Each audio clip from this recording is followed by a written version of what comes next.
Welcome to Stop Universe On Call. I am Paul Franz, owner of Franz Games. I'm on SW Online, Deadcom Online, and Starfleet Warlord.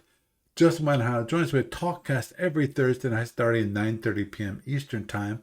You can either call on the phone, just dial 605-562-0444, just follow the directions. And the call ID is 17702. Or you can participate on the web. Just go to the Talkshow website at www.talkshow.com, search for call ID 17702. Or you want for the best online spares, but you want to go to twitch.tv, yes, twitch.tv/SFUOnCall, and you will find us there, and you will join the chat room and see my lovely face as I stream live to Twitch. And of course, if you need to contact me for any reason, my email address is sfuoncall@gmail.com. That's SFUONCALL@gmail.com. Also, you want to follow me on the Twitters. I have a podcast account at SFUOnCall. I have my personal account at Paul Franz. That's PAULFRANZ. There's no T in that. And of course, my business account, which is Franz Games, FRANZGAMES. Again, there's no T in that. Of course, if you want, I'm also on Blue Sky. So on Blue Sky, I'm on SFUOnCall.bsky.social and also franzgames.com. So for those you listen to me enough, you know what those are for. And of course, the lovely Talkcast gets turned into a podcast available on iTunes and various other feeds around the net. Some quick news from ADB this week. Not much going on, actually, though. That's just one reminder of that the old counter sheets are still on sale. Which is counter sheet K from the Combined Operator's Manual, $1.75. The old counter sheet from the module R6. That's $3.95, and the sheet number 1 of 2 from Module K is available for $1. And SW Basic Set has its counter sheet at $7.95. And if you want the premium laser cut counter sheet with the rounded corners, you can get it for $30, i.e. $29.95. And also the Klingon border half-inch counter set, you can get those available for $7.95. Those are the regular ones, not the rounded corners. Just a reminder there. And of course, this week found on the online store, we had the Battle Force damage markers. For those of you who play Starfleet Battle Force, you have those little damage markers. Obviously, it's always good to have extras because of sometimes you run out because your fleet is so beat up. Also, if you lose them, because there's a little tiny little suckers, and those are easily lost, you get a whole bag of them for only $1.50, and those are available on the StarfleetStore.com website. Moving onward and forward, when it comes to the SFB Online tournament, of course, we have Sapphire Star 19 tournament signups are now open. I forget how many are currently signed up. I have to double check on that. But I'll keep an eye on that. Also, I'll be sending out an email this weekend. And when it comes to the 500 BPV tournament, we have, of course, on the one side, as I mentioned last week, Dana Madsen in the Klingons defeated Eddie Crutchfield in the Fed. And Justin and I, Fed versus Altorians, we got a couple turns in. Not much happening. I will go through a little bit more of that later in the podcast so that you can know what happened. It's as I said, it's relatively innocuous stuff because the first 2 turns you start at range like 60 or something, and then you close. So, we just have to. I will tell you about that later on in the podcast. And when it comes to online client stuff, I'm still working out. There's some minor issue with the 4.7.3. I haven't not figured out that yet. I plan on working that on this weekend a little bit. I do have the older versions available. If you need it, just contact me. I will put that up. Actually, I'm going to see if I can maybe create a web page for people who want older releases. They can get those older releases, and they will be available. I'm going to try to create a web page for that so people can grab those. Um, Obviously, this is going to. I plan on moving the website because it's about that time, to move it to a new server and so forth, which means some of the stuff will break and so forth. So some of the older ones will no longer work. But before I do that, I want to make sure that this is working perfectly. Moving onward and forward to the library report. There's actually I got some updates which I need to process and post, especially the general units. I will hopefully be able to do that this weekend. And when it comes to the FedCom library, still nothing happened this week there. So with that is news for this week. And it's me, one of all powerful ones, welcoming you to Starfleet Universe on Call. And tonight we've got Doug. Say hi, Doug. Hi, Doug. And you have me, of course, which is that's why you're here, right? Right? You want to listen to me, So anyhow, actually reminds me. I gotta start the circus on actually watching what I'm actually. Is this live? Okay, I think this is live. Say hi, Paul. Yeah, that's me. Okay, that's live. Okay, cool. Just wanted to Is make it me sure. or is it Memorex? Yeah. Well, one time actually I started it and I started watching the quote unquote live feed. It wasn't the live feed. It actually was recording from last week. It wasn't until I realized that, hey, I'm doing this or this, and I'm not seeing it. And because usually there's a delay, but and then all of a sudden I go, oh, wait a minute. It's like deja vu all over again. Yeah. Well, that's the way it is because I'm streaming. So what I'm doing is I'm sending it to the servers and then it's sending it back. So there's obviously going to be some lag because of that. But anyhow, I figured we would start this evening with a quick update because it will be very quick because it was only the first two turns. Me and Justin played for 2 hours, I think it is. 2, maybe 3, probably 2. But of course, given the map, we start around range of like between 60 and 70 hexes. So of course, first turn was dun dun dun dun dun dun, just closing in on each other, doing absolutely and totally nothing. Now, the one thing that is definitely interesting for those of you that weren't watching it, and there weren't that many there, that is that first turn, he actually, unlike my previous opponent, he actually had a decent speed. Now, the interesting part for me was that, okay, they all started in a super stack. All 4 ships were all in the same thing, which to me was kind of weird. I was like, okay, it's the super stack, which like that makes no sense, but okay, because that meant that the scout was with everybody else, so it's like fine. Now, given that,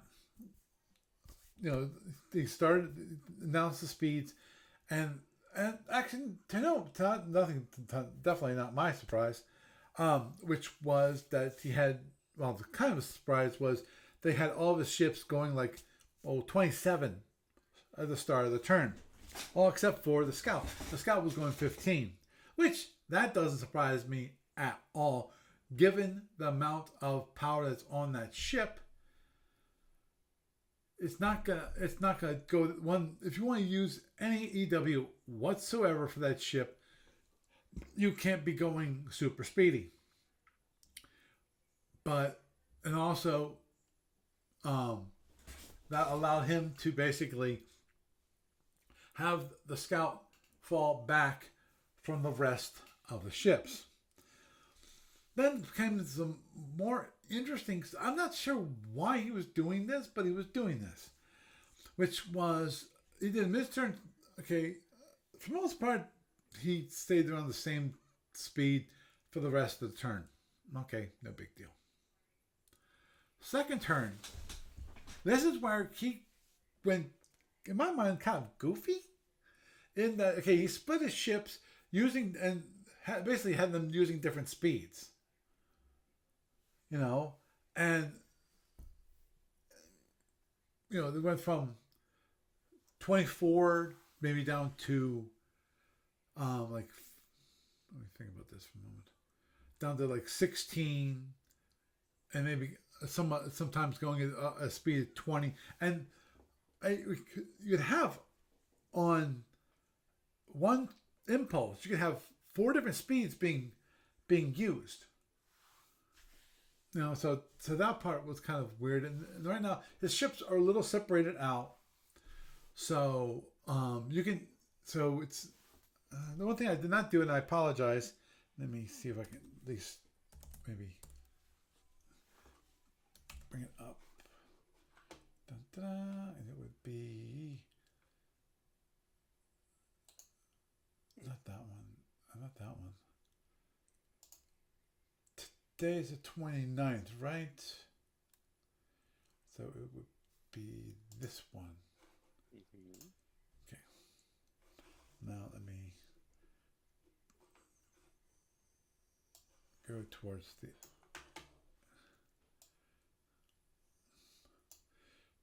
Okay, this one.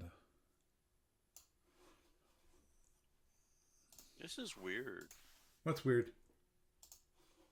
Well, okay. I've got you talking normally here, Mm-hmm. but on the live stream chat, I just see a question mark on the video thing. Okay. Well, I know I'm streaming on Twitch because I can see it. Yeah. Okay. Because on the app, that's what I do. I bring up the Twitch app on my iPad and watch my Right. live stream. Okay. I don't know So why it's not doing it for me. It just says you're live. Watch now with 2 viewers. And it's black screen with a purple question mark on it. okay, now the one thing Huh. that was exciting. Okay, let me go back just a tiny bit. And I will show you guys this, which is. You got that right? Which is he fired at around range. Oh, it's in the 20s. Yeah, it was closer than 30. I maxed out my ECM. For the destroyers, they had 8 points of ECM. That was using 4 points of power. 4 points of powered ECM, and another 4 points gotten from rack maneuvering. Is that legal? Yeah. Huh, I didn't think they stacked that way. Yeah. I thought there was a Rack restriction. maneuvering is considered Well, natural. there's a lot, yeah, but there's a lot of things that are considered ECM at X strength, but don't necessarily. I don't know. I'd have to go over that section of the rules, but Right. I think it's worth looking up sometime. Yeah. Agreed. So what That he can did, get a little funky. as you can see on the screen for those watching the video, you see that he hit my one destroyer, did exactly 20 points of damage. And fortunately, I had enough battery that I could actually have a one box shield, which was cool. Um, so so I still have it down, but of course, big surprise. He now what he did is actually use prox photons, which is the one thing that I was curious about. And yeah, it was range 24.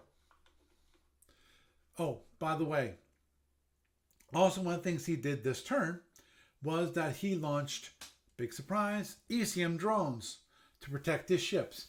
And what also he did was that his scout loaned ECCM to his units so that they could hit it without a shift. So it's like, damn, man. That I have to. That one I have to look up a little bit because I'm thinking about it now. I'm going, how can you do that? Because he only has two. Um, I don't think you can blanket cover all your ships. So No, it's per ship. right, I have to look at it some more. Neither of those would be. Yeah, each channel is like per an individual unit. Right, yeah, that's what I'm thinking. Is you only can loan for it, so I need to go double check on the actual log for the game so I can see what exactly he said. But then again, that's a rule section that's probably worth revisiting. Agreed. So and then after this, then he turned away. Let me see if. Oop, don't mind me.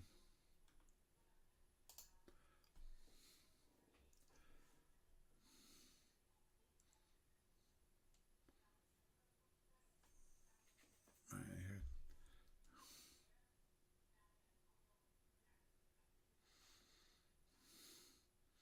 Right, and there's the board. Yeah, fighter range 22 and range 24. And then he's going to speed 21 and 27. At that point, this is impulse 220. Impulse 29 of turn 2. He also has a scatter pack which got released, and he's got 6 32 speed drones heading my direction, which overall sucks. And then he had these other seeking weapon speeds of 27 and 21. Those are for the ECM drone. Sorry. Also, he launched a MRS shuttle too. Also, I mean,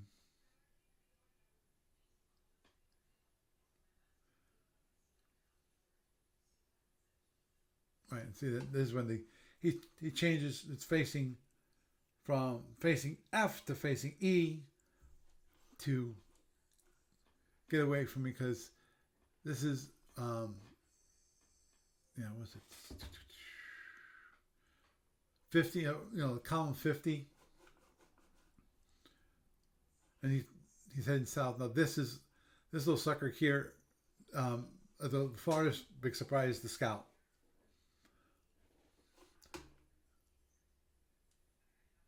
Yeah, his drones are still have a big different distance between us, and so he got the scatter packs, as you can see, they launched on impulse 2025. I'm sorry, turn 2 impulse 25, and they're going to be taking at least another turn to catch up with me.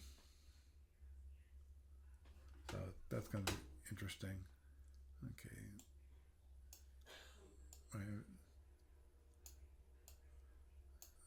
Right.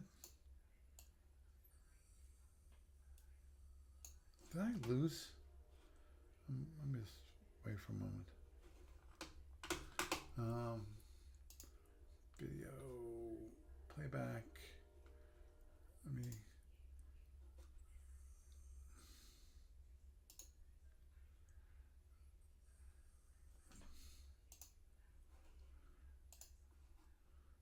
See if,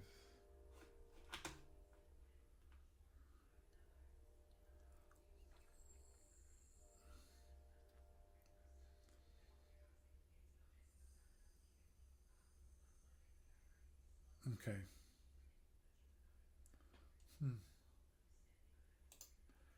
I think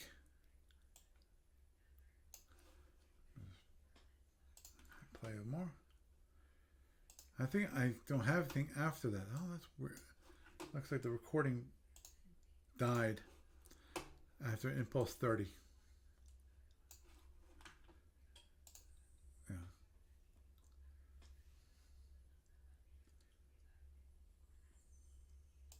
Yeah.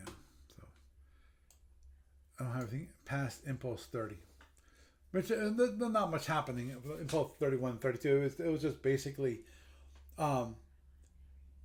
him running away and me just closing, for a couple more impulses. Yeah. See here, he loans 4 ECCM to the NCL and the DDL each. So he loans it to 2 of them. And I think what happened is that the other, the Bismarck, the BCF actually got loaned ECCM from his MRS shuttle, which is always interesting. So, we're trying to get together. Actually, I need to email him again. I got no response. That's the frustrating part that I've had with Justin sometimes, which is that I respond and he does not respond, and just like he disappears, and then then expects me. Oh, I'm available. Tomorrow. Are you available? It's like no. So I'm gonna email and hopefully we can get together. I'm assuming tomorrow is not good because he didn't respond to me. So I'm probably gonna actually have another game which I plan on playing and hopefully work on an issue with it. So that's a relatively quick update to what's happening. Obviously, I forgot there was more happened. The one thing I did not realize that was part of the client, which was let me bring that up again real quick, which is there is a column called total ECCM because it lets you actually maintain 2 separate lists of ECM and ECCM EW stuff. One is the ones that's actually generated by your ship. The other one's loaned by another ship to your ship. So as you can see here, DDL its total EW situation is 1 and 8, and the frigate only has 3 points of total ECM protecting it, which I'm not even sure. Well, I know why he wants to protect the ship, and I'm pretty sure that total ECM is due to his ECM drone. And the one thing he did, which was actually kind of interesting, and it's one of the things I need to look up because I've never seen it done ever in combat. Ever. What's that? He transported drones from one ship to another in the middle of combat. Now, according to him, and I believe him, I need to check it. Okay, these are the drones that are in your car are basically reloads, is what it is. Right. So, I know you can. You have a limited ability to do transfers. In the middle of a scenario, and he told basically to get it to in available for the racks, it takes like 3 turns, which is fine. I just need to check that up and check to see the how many drones can actually be transported, um, you know, per pad, basically. Yeah, it sounds funky. Yeah, exactly. And I know there when it comes to ordnance, there are certain things that you can. I'm not. Yeah, I have to check. I have to check the rules on the transporters in combat situation. And he said It's basically, a cargo thing. yeah, basically he said that on the one turn, the first turn, he can't. Basically, the drones have to sit there after you transport them. After that, then you can then move them to cargo. Then the third turn, you actually can use them to reload your drone racks. So, as I'm not sure what kind of drones these got in the scatter pack that are coming towards me. Don't know. Um, Well, that's why it sounds funky, but yeah. yeah, exactly. There's so many rules that are just open to interpretation and misinterpretation. Understood. It's Understood. it's it can be a very easy to see something you want to have a certain way and it not actually be that way. Understood. So, Understood. So it should be. Hopefully we can get more done in the game. but yeah. Now I'm sad that the recording of an OBS stopped. At that point. Oh well. I might actually see if I can set it up. Because we were chatting also, and I might work on getting it so that OBS will actually be recording the um, the chatter, which should be easily done because I do it now. You know, just using the current setup. In theory, that should work. So it's just that I would have to use my setup as it stands. So, did you do any damage to him? No, no. Well, we're I didn't see the reason to fire at range 24. Oh, okay, gotcha. So You you're know, still at range, and he knocked down basically one of your shields. right. From DD number 1, you um, knocked down the front shield. As you can see, actually no, you can't see. But anyway, Now, did he turn away? I yes, can't. It's yes. kind of driving me nuts. It might be a Facebook's permissions thing. Why would Facebook control what you're seeing on Twitch? Or not Facebook, I'm sorry. Um, Firefox. Okay, that's true. Um, I almost put them interchangeably because of how insidiously, um, annoyingly, Facebook does stuff with my machine. mhm. So, Understood, understood. But yeah, me, I was on full ECM trying to protect myself as much as possible. Obviously, it did squat. It was a waste of power, possibly. I'm not sure. Yeah, well, you made him spend power right. That's the only to good. burn through it. Yeah, So exactly. That's the when good. he's got to recharge all those photons, Yep. the question is how much battery power did he burn? right? And in my mind, when it comes to the photons, is will he reload them again as proxies? You know, or is he Be going? turned away, maybe. Yeah, because If he's running a course to keep a slight distance but get closer, maybe not. yeah, because obviously I mean, he's got the option on turn 2 to make that decision. yeah, the or now obviously he's running towards the bottom of the map, and he's got room to run.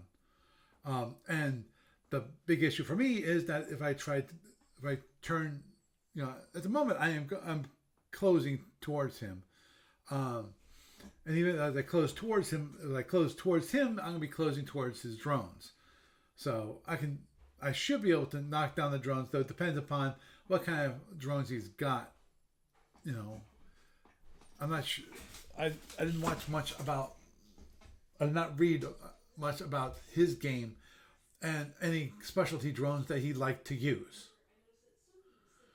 So Okay.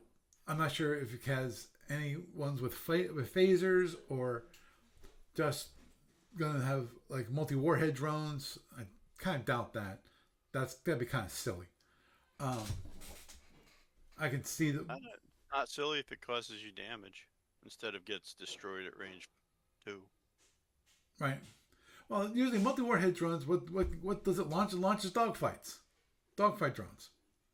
So that gives Well, you. no, I meant like the phaser ones. Right. Oh yeah.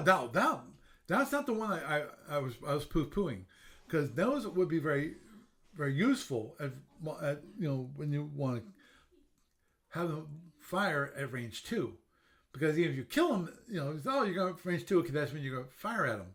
Well, if you fire at them at range 2 and they're going to fire at you at range 2, then well, that was pointless at that point, because other drones will most probably just go inert at that point,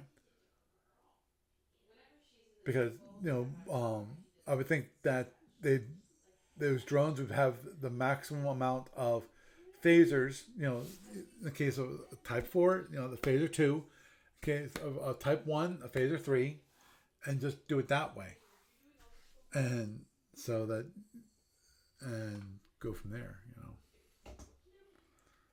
Obviously, in the case of type, obviously none of the ones from the scatter pack are Type 4s, just because there are 6 of them from the scatter pack, which means they're all Type 1s.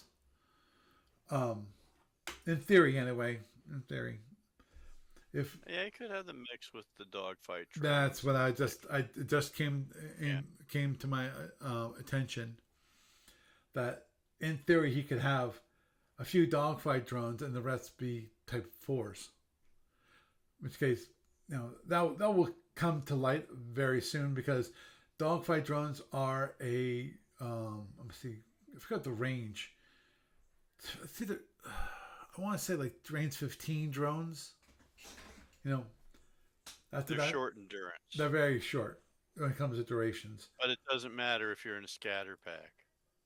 Oh yeah, understood. The thing is set to be like range 10 or less. Right, but the point is that means within 15 impulses, I will know if any of them are dogfights.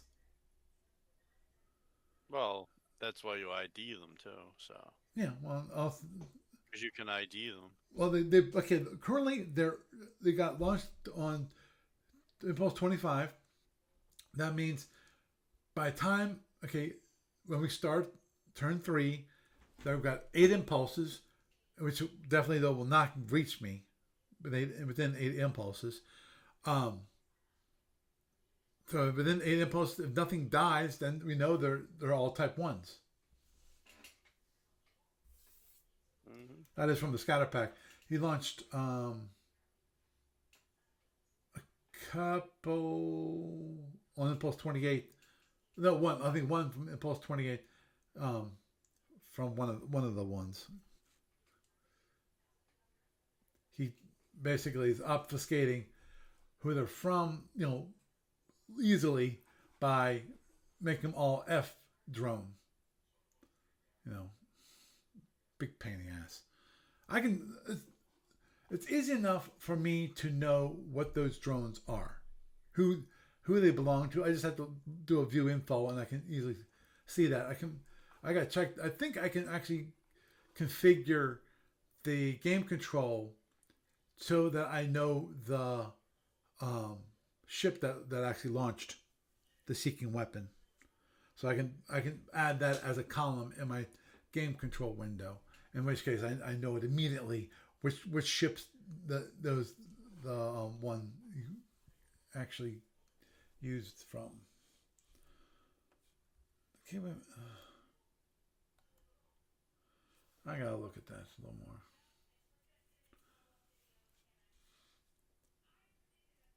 Yeah, well, yeah, I was 22, so I think it takes 4 impulses to be active. I think I have to check it. I was thinking about the MRS shuttle, making sure that it actually can activate its EW. I think it only takes 4 impulses. Last I gotta check because you use so many things. You know. So anyway, move on to the next topic. Let me just kill this. For this evening, which was I just want to continue on the topic of judges. Oh, just by the way, Steve Cole still hasn't made a decision on that. That's fine. I will need to report to him how many people actually have signed up for the tournament because of previously they were automatically sent to Steve Petrick, but since Steve Petrick, my assumption is that no one's checking Steve Petrick's account. That might be incorrect, but so I forward them to myself. Of course, I always forward them to myself because of that's one thing that I all of the ship selections go sent to me. Always have been. So, I do not. For those of you that might say, "Oh, well, that's why you choose certain ships in the tournament." No, I don't. That's why I do my best not, to choose the ships that I want to play, and I don't look at what people actually select for their ships. I see who signed up. That's it. I do not remember what they picked because I really don't care because I want to fly the ship I want to fly. I'm not looking to optimize my ability to win that tournament. No.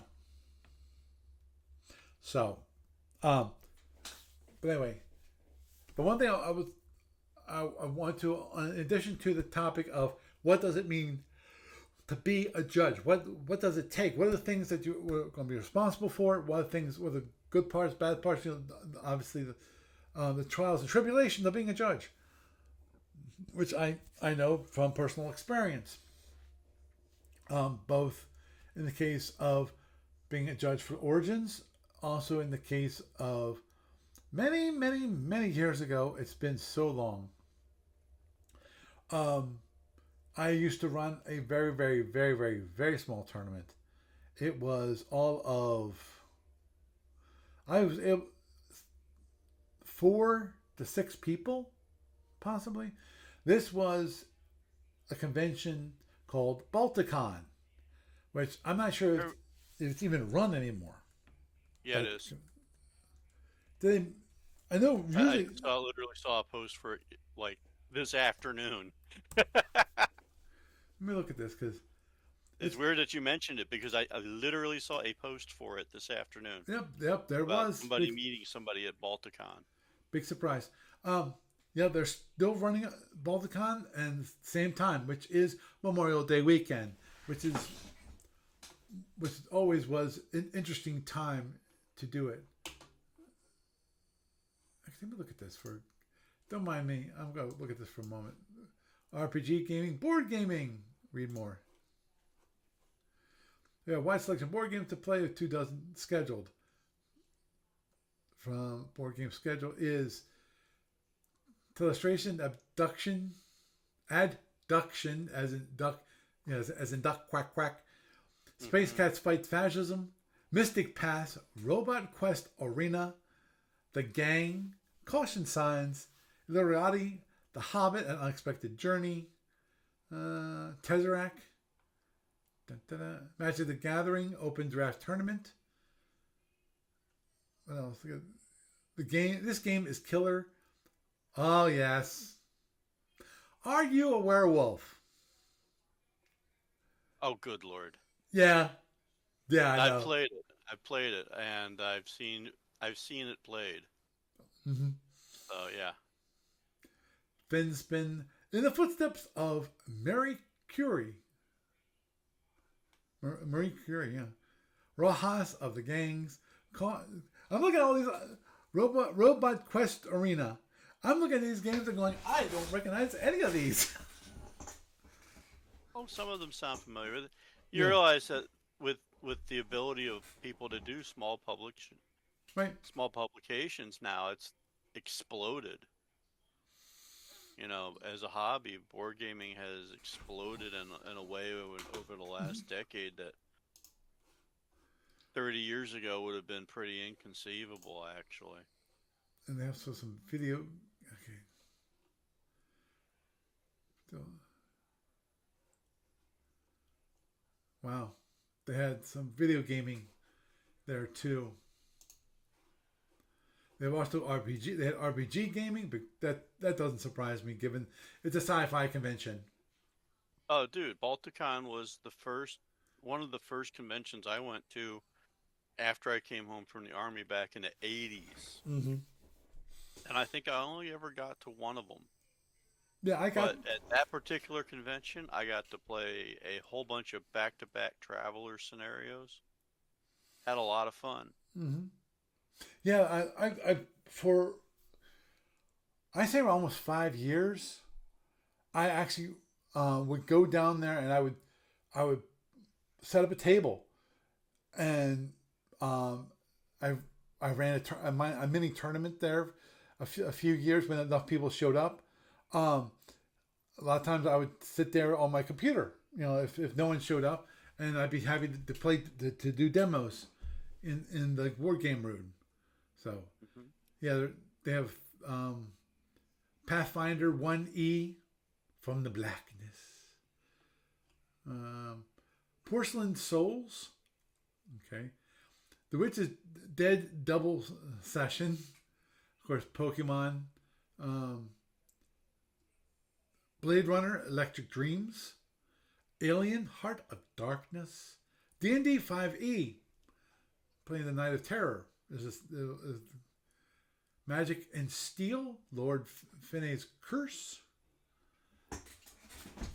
Fabula Ultima Live Play. That's interesting. So, interesting. Jeez. Not sure if I ever go down to Balticon, I know what I would do personally. Mm-hmm. I would probably grab my trailer, take it down to or just stay at the shore house that my brothers now own. I'd either use the house or just bring my trailer along and just park it there. And stay overnight, there, and then drive into Baltimore and drive out, each day. Because the other one, obviously, is you get a hotel. You can get a hotel room at the place. Where was it this year? Is it? I forget where they usually have it.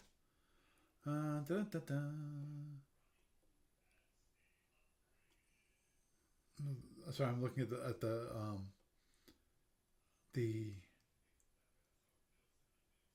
what?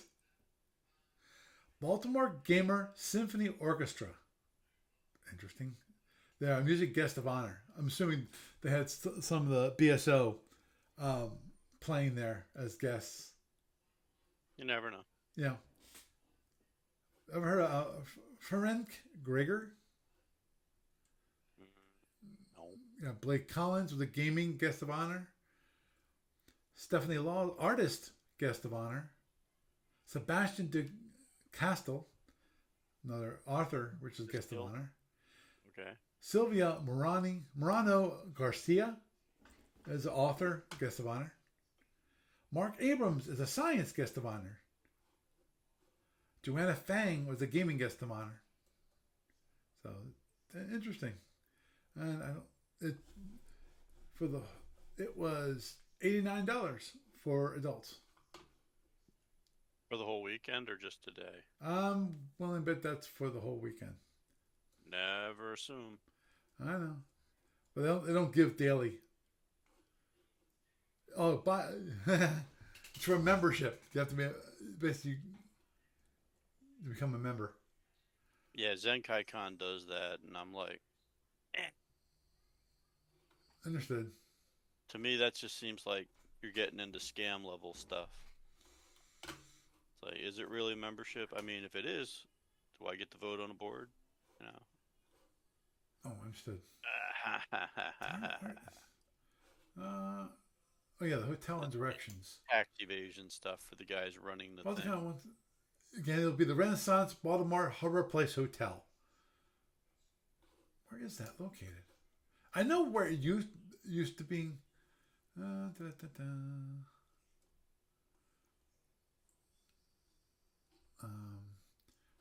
View map. Let me look at the view of the map real quick. Yes, I'm not a robot. Yes, it's all part of a motorcycle. Thank you very much. Thank you very much.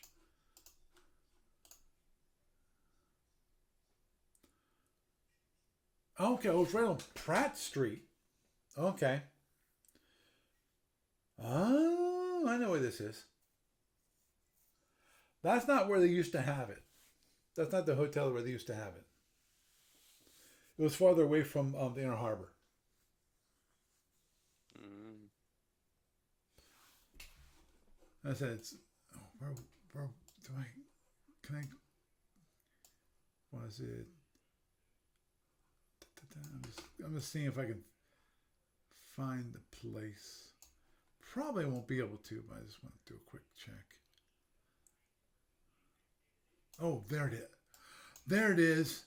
It used to be at, I think, the Lord Baltimore Hotel. I think that's where it used to be. I think. So, at any rate. Yep. Anyway, sorry. I went down that. I forgot. So you were saying something about judges. Yes.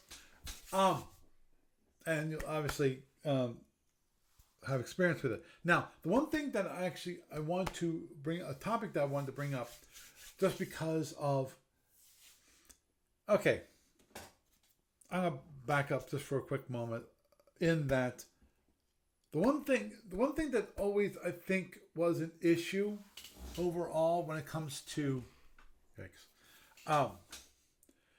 come to the judging of the online tournaments, the way I felt about it, which that Steve Patrick, even Steve Cole, are very tech illiterate when it comes to SFB Online and that kind of thing.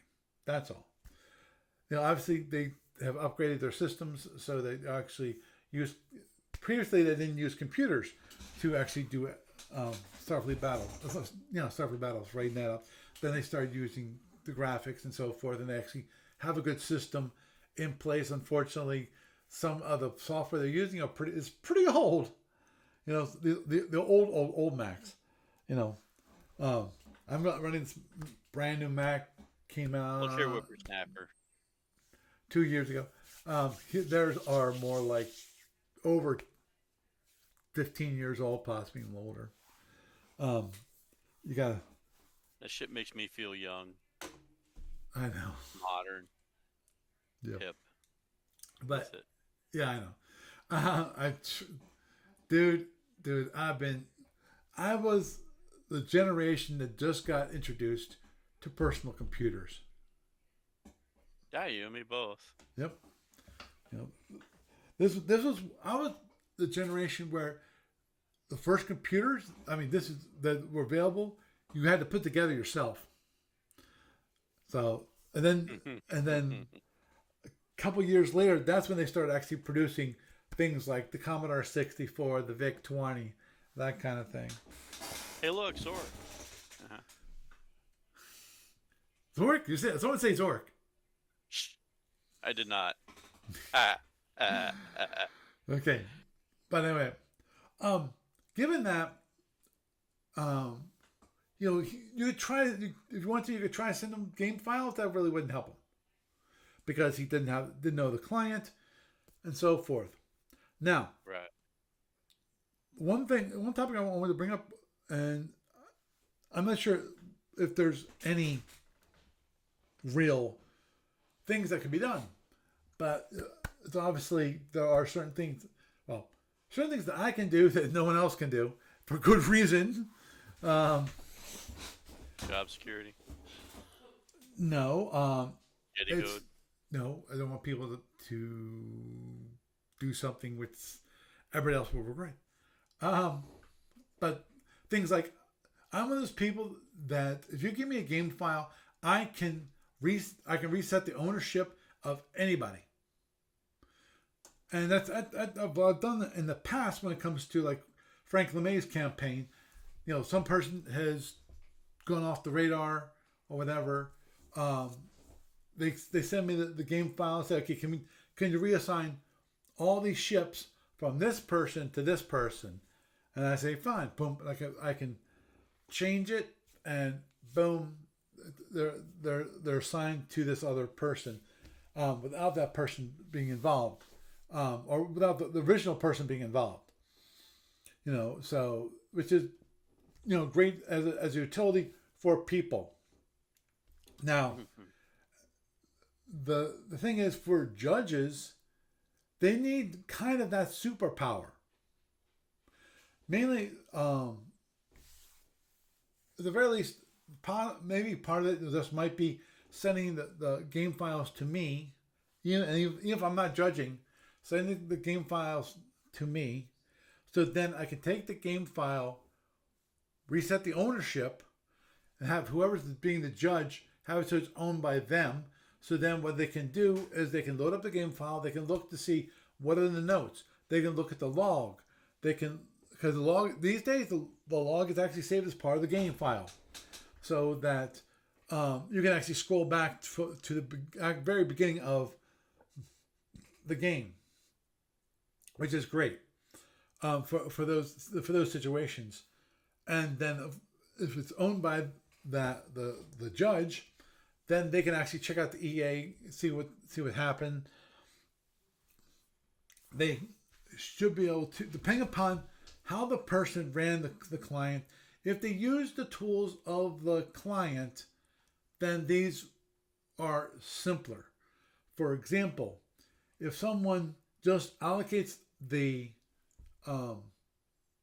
power and doesn't actually do a speed plot within the client itself, because in theory you can do that. To me, it's not taking advantage of the tool, and two, there's no way to know for a fact what was your speed plot. If you use the tools, then we know, okay, this is what the speed plot that you had set into the EA. Because after you submit the EA, what happens is that as part of the EA, you will see that it will actually show you, it will actually put the speed plot as part of the EA. And when the turn ends, again, it puts the speed plot when you say, okay, at the end of the turn, it will actually save the speed plot to that turn. So that you know if the speed plot changed between the beginning of the turn and at the end of the turn. So that's one of those things that would obviously be nice to have. The question is, of course, that's a simple one. Is there any other tools that a judge might need to help them evaluate a game?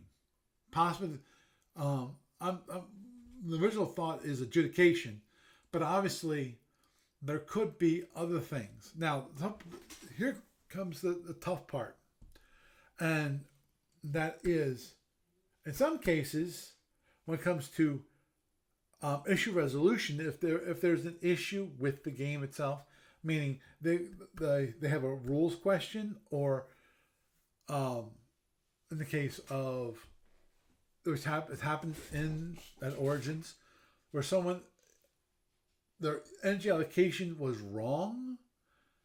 They did something which is illegal, because the one thing SFB Online lets you do, it lets you do things that are illegal, and for good reason.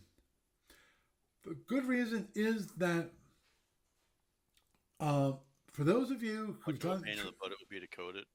no, to a certain degree, but then we have the problem the FedComs had. I did implement a lot of the rules as part of the Federation Commander when it comes to charging the weapons and things like that. Make sure people are doing it correctly, that the amount of energy is done correctly, and so forth. But if you got those things wrong, it screws up. And unless you have a escape hatch, something you can go and go, oh, wait a minute, the energy available is not 5, it's 10. Because of, or no, it's not 10, it's 5. Because that's normally what happens, is that the amount of Well, if energy. you want something, I think I see where you're going with it. If you want something to help judges adjudicate stuff like that, Mhm.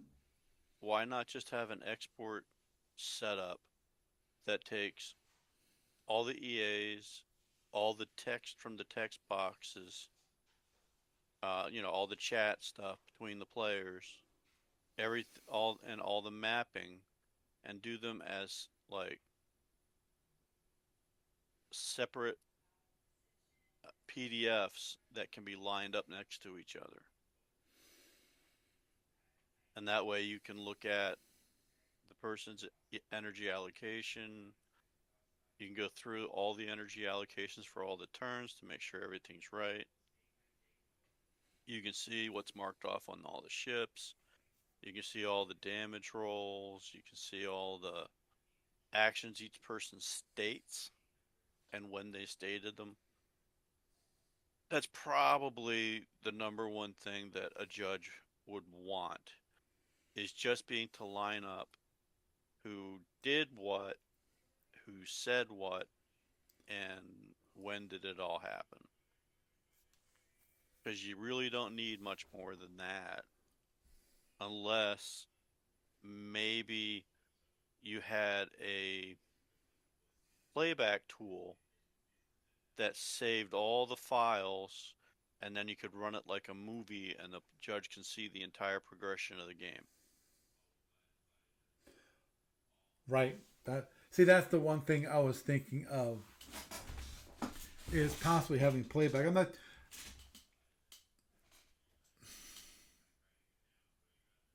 overall. I'm not. I'm hesitant to say whether that would be useful. Actually, it'd be nice. It'd be a neat tool. I agree there.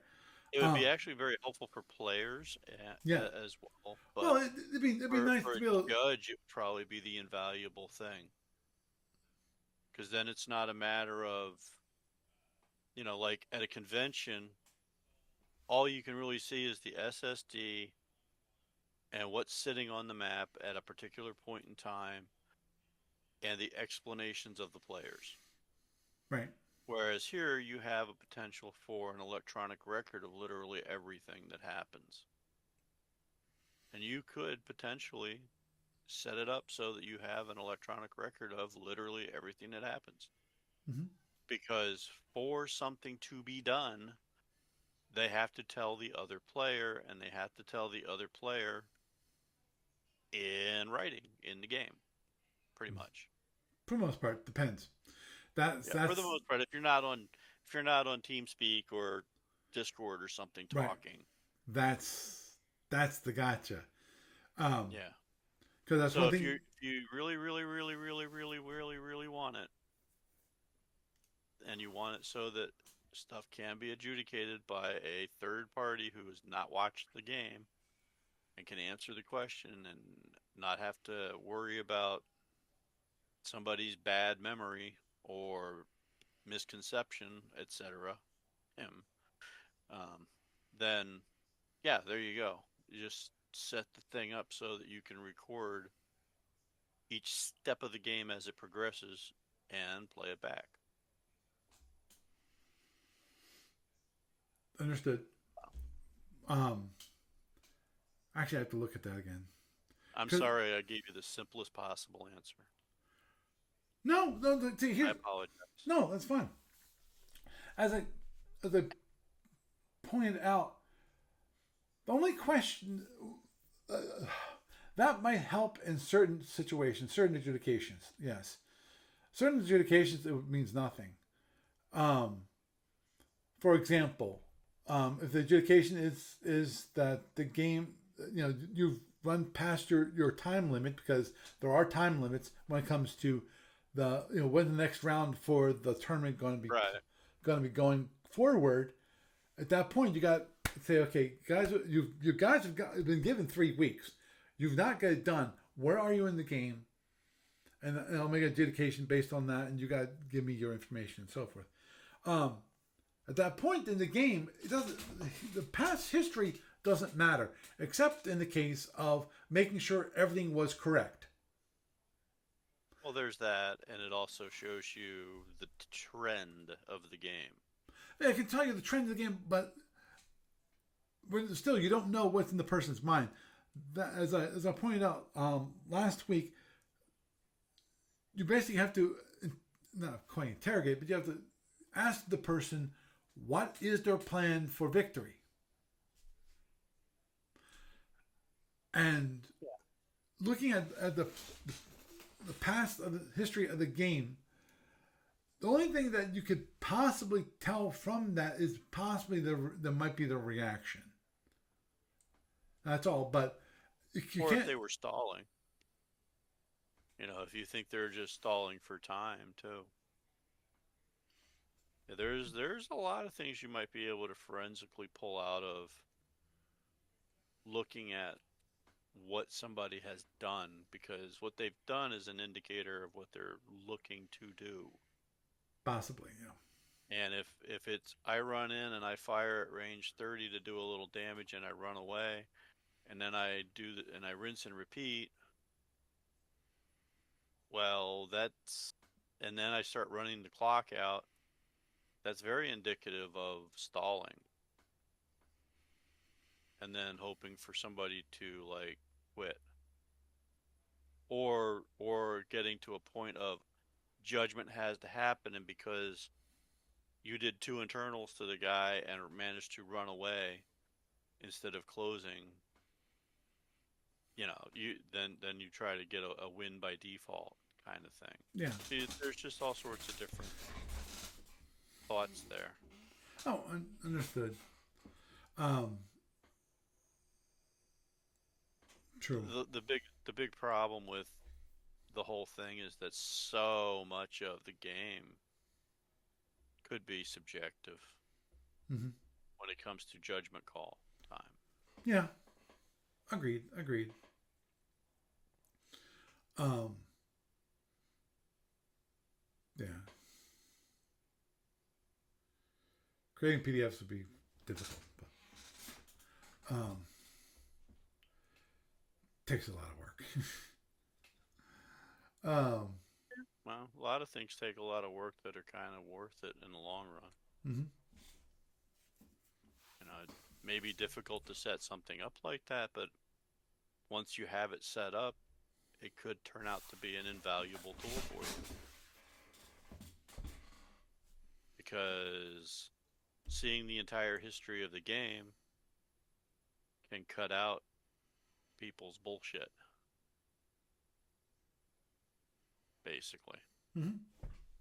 If you have somebody who has a degree of bullshit going for them. I'm just saying.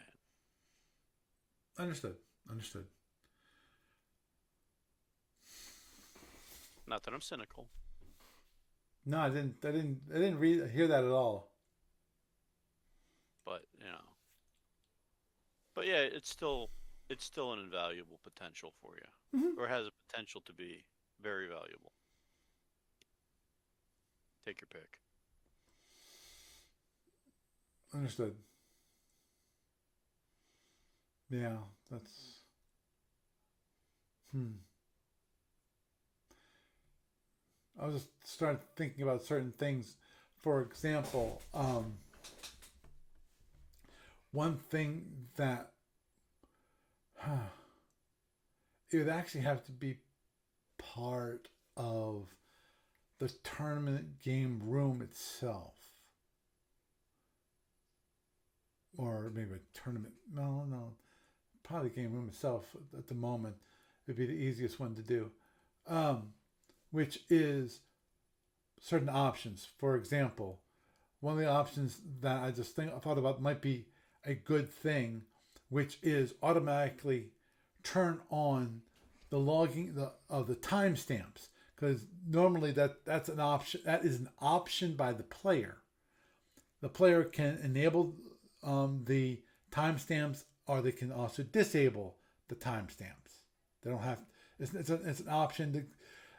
The reason why I was thinking about maybe having it as a requirement, and when you're in the tournament room, is plain simple that it gives also the person an idea of how long are the impulses taking between every single impulse. How long is it taking for that one? How long did it take approximately to do EAs? From the last bit of the turn to the beginning of the next turn, the next impulse, the first impulse one, impulse one of the next turn. That could tell us, okay, how long did it take EAs for both players to happen, or even one player, because of one of the things that happens with online client is that when the person's done their EA, it spits out into the chat room, done with that, so and so has completed their EA. So it tells the person that they're completed, and you could that could tell you how long it's taking each individual player, how long it's taking them to actually get their energy allocation done. You know, I said that's one of those things that could definitely help in the judgment in my mind, because that Mm-hmm. if a person, if one side of the conversation is taking longer to perform an action, then that, again, as you pointed out, is a possibility of showing that that person is delaying, is trying to delay and trying to run out the clock, kind of thing. Yeah, and it's not necessarily that they're being deliberately trying to delay. They could just trying to be like uber perfectionist on the thing, but there's a certain point where you have to say, "Hey, look, time's up. You've got to get your shit together." Right.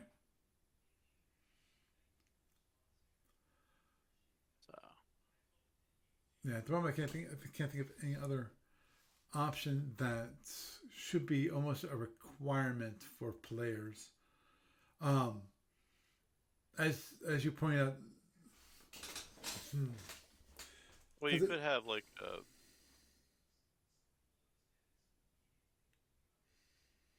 um, permissions lockout where you have default settings for tournament play only.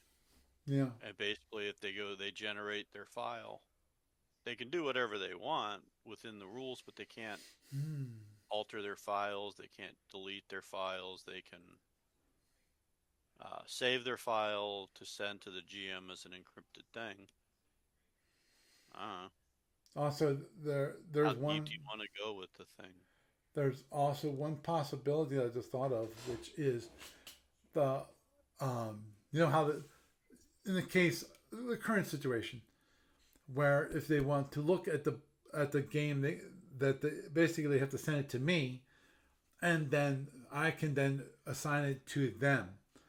Um, Possibly add the ability to assign a kind of a reviewer or a judge that allows that person to look at your basically look at your EA, look at the other quote unquote personal information that's related to your side.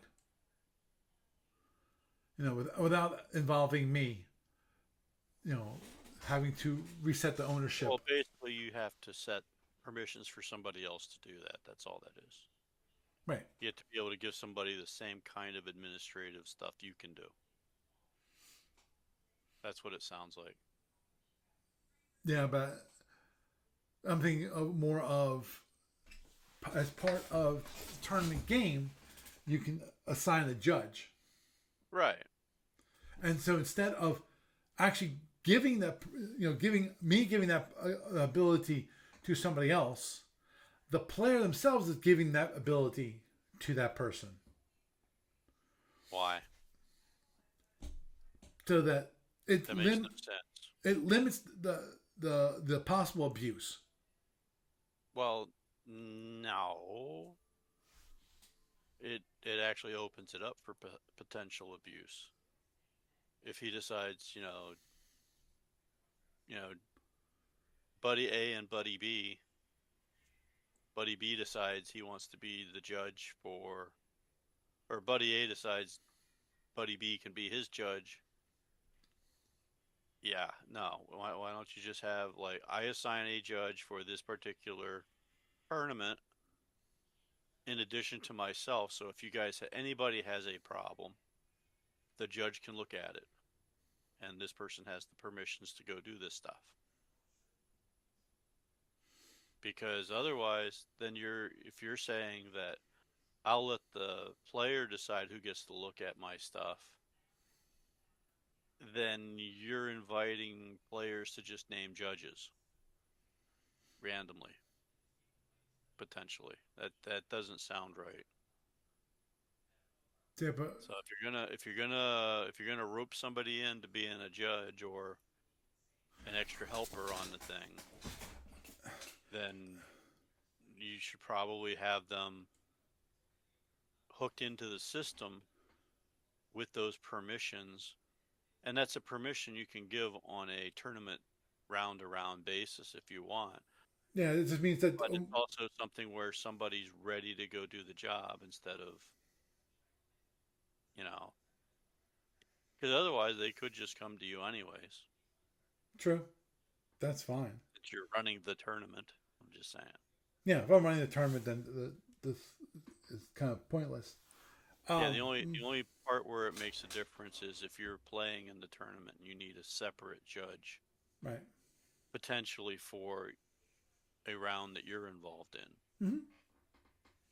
So, agreed. And the thing is,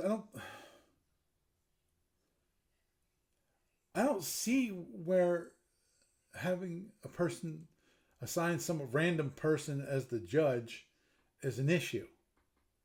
Remember, it's only for their side. It would be for that person's ship. Say, I'm basically allow another person look what is the purpose of having a judge look at something?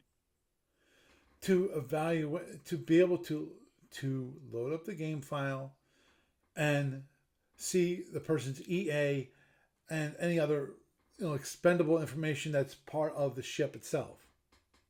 Because it's doing an adjudication. Right. And if you have somebody doing an adjudication, the question is,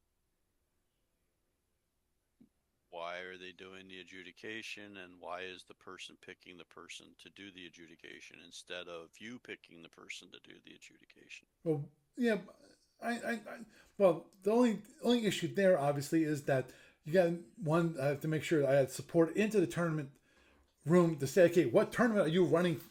Are you actually playing on? Are you, and actually remember to make sure that the persons that are playing in that playing actually select the correct tournament, or even select a tournament at all, because they might be doing them. They might forget to do that.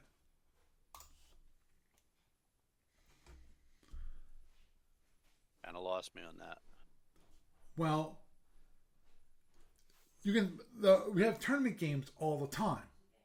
Right. People that are playing a tournament game don't necessarily are not necessarily playing in a tournament. Okay. In which case, that means when you play a tournament game, when you bring up the room, when you have your opponent, and you, if you have it so that a particular person that's assigned for that tournament gets assigned as the judge by the It's program a casual itself, game. then you have to have it so that the people playing in bringing up that game window have to say, okay, this is the tournament I'm actually playing this game for. Right. Yeah, well, that's different. That's casual. Right. That's still casual. That's something that you could probably do anyways with a non-tournament game. Right. Uh, but But for because that has to be available, I need to have the ability, if we want to have it so that that the person selects the tournament, or that tells the client that I'm playing in a tournament. This game is for a tournament. They have to select what tournament they're going to be playing it with, and hopefully they'll select the correct tournament.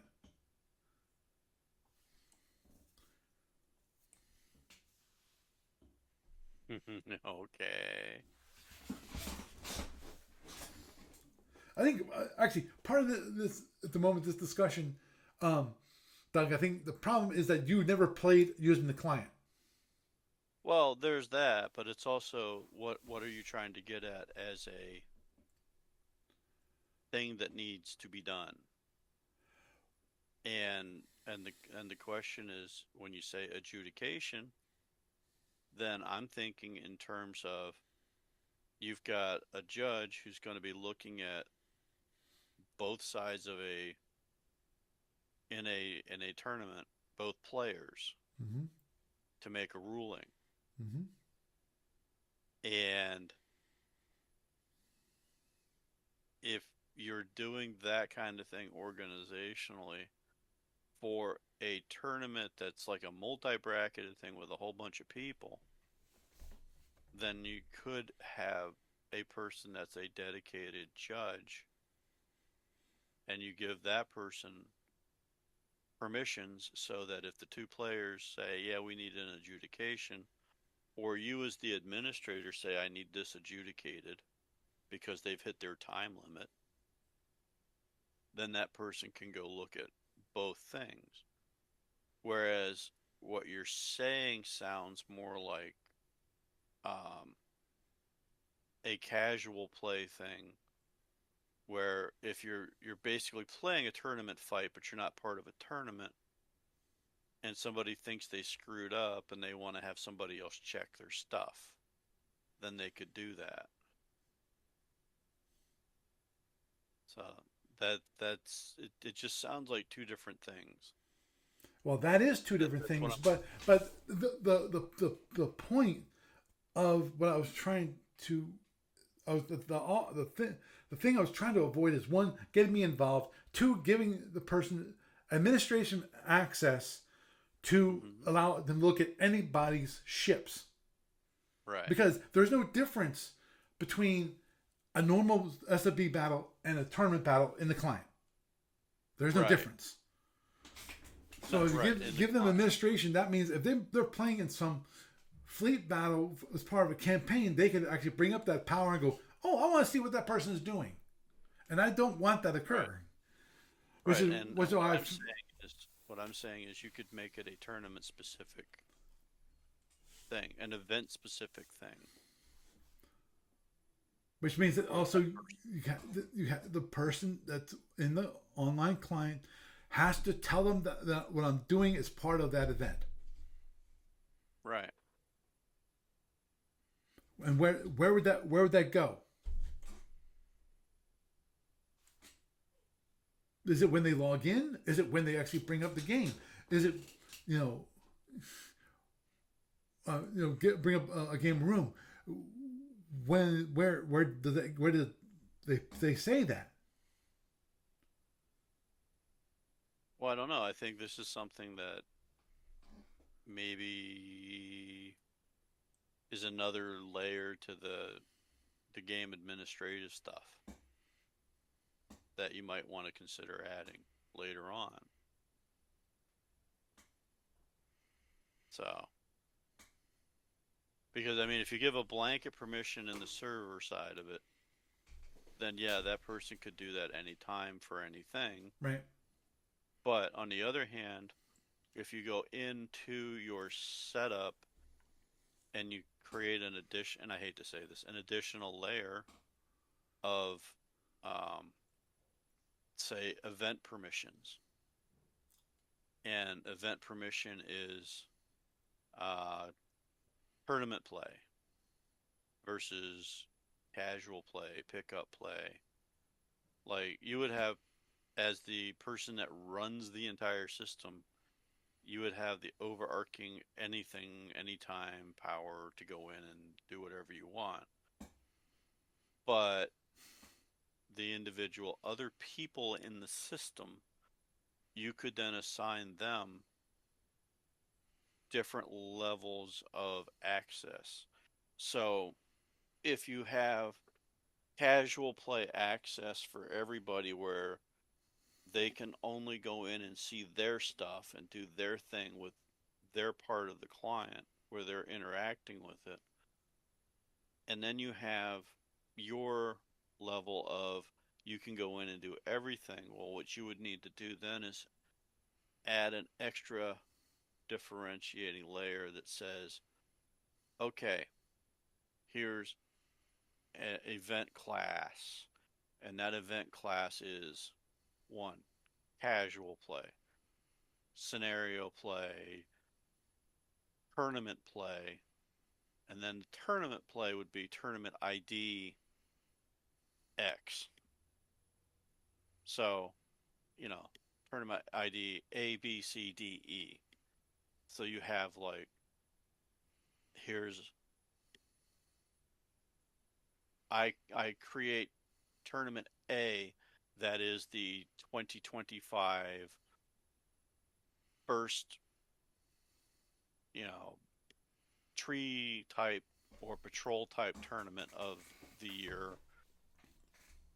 And in that access, I give player A role of judge, which layers in between your access for everybody anytime and gives him the same access, but only for that class of tournament play for that specific event. Outside of that, he does not have access to anybody's stuff in a casual thing or a different named tournament. So when that event ends, so does his permissions. So when you close that event, you know, the only person that can go back in and look at everything would be you. And then if you have another tournament a few months later or 6 months down the road in 2025, then you create tournament B and, you know, and then you say, okay, here's the players in it and here's the judge. The judge has all these permissions that he can go in and do anything, anytime with anybody's thing, just like you can do with any other game in the system, but he can only do it in that particular tournament instance. Remember when I was talking about when you were up here the other week and I explained instances to you? Mm-hmm.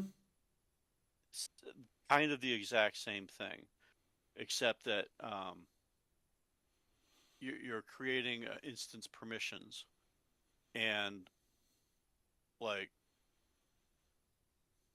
as you're running the client and other people are using the client, everybody has an open permission right now to go in and do whatever they want with their part of the game.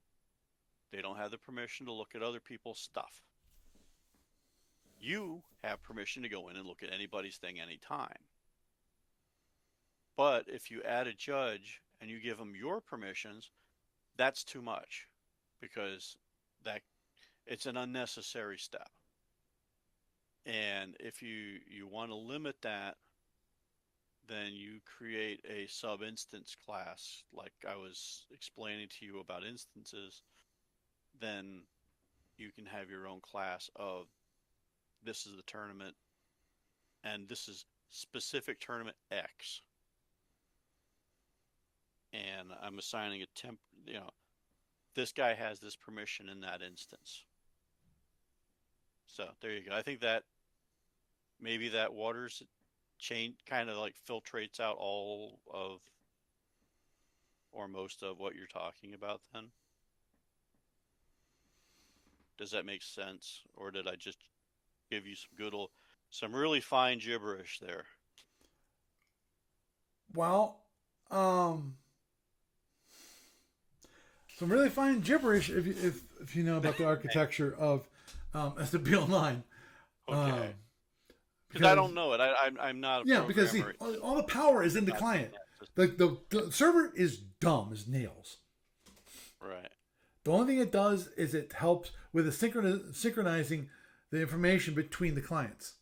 It's the actual apps themselves. That's all it does. It doesn't. The server doesn't do anything active. Right. But do you think you could add a set of permissions like that? It's something to sleep on. I mean, because I think maybe you sleep on it, you'll see when you wake up what I'm getting at. So it's just like an extra layer of stuff, also known as BLOAT. So potentially, but yeah. But if you want my opinion, there you go. Understood. Okay. Convoluted though it may be. Understood. Well, things are getting late, so I have to end it there. Oh, plug. Yeah, Doug, go ahead. Okay. Gamers of Summer is coming up. It's coming up eventually. Labor Day will be here sooner or later. It's Memorial Day now. Labor Day's only how many months away? 3, 4. It's close. So get me your doggone list. We'll do. In writing. Understood. And I'll add it to the website and so forth and so on. And maybe I'll have a scenario for SFB people and or some GURPS people if they want to try it out for GURPS Prime Direct, for like GURPS Prime Directive or some other system. Based off what we were talking about before, I had a scenario idea based off of reading some old Captain's Log stuff. Right. A little spin-off thing.